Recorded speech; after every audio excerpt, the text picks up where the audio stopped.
Well, good morning, everybody. This is Pastor Jay, and I'm coming to you from Cornerstone Church, and we're here today to do our Monday Digging Deeper devotional.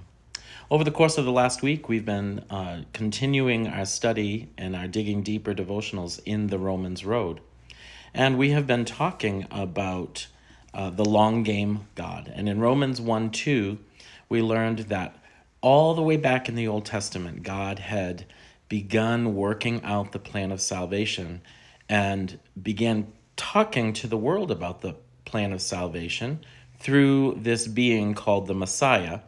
And he began talking to the world about this plan for the Messiah through his prophets. And what we learned about the Messiah is that he was going to be a prophet.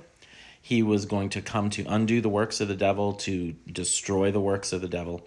He was coming to die for sin and rise from the dead. And also, after he had risen, he would be taken to heaven, and he would be coming back in a second coming.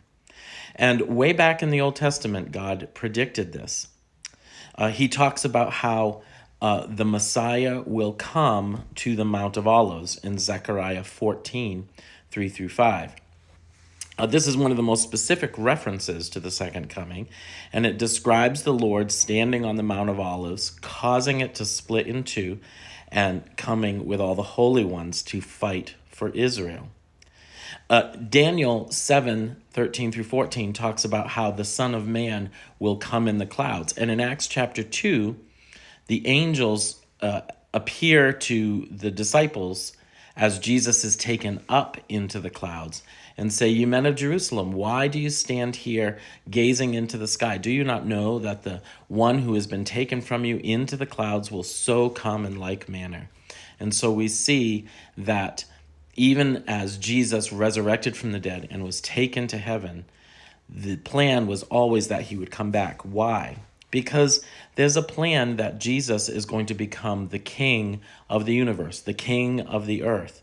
Psalm 2 declares God's purpose to set his king, Jesus, on Zion, where he will rule the nations with a rod of iron. Psalm 72 describes a king whose dominion is from sea to sea and whose glory fills the whole earth.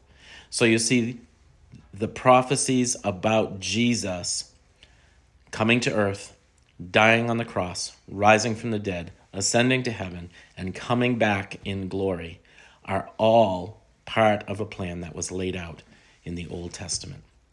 Until we meet again, God bless you and be at peace.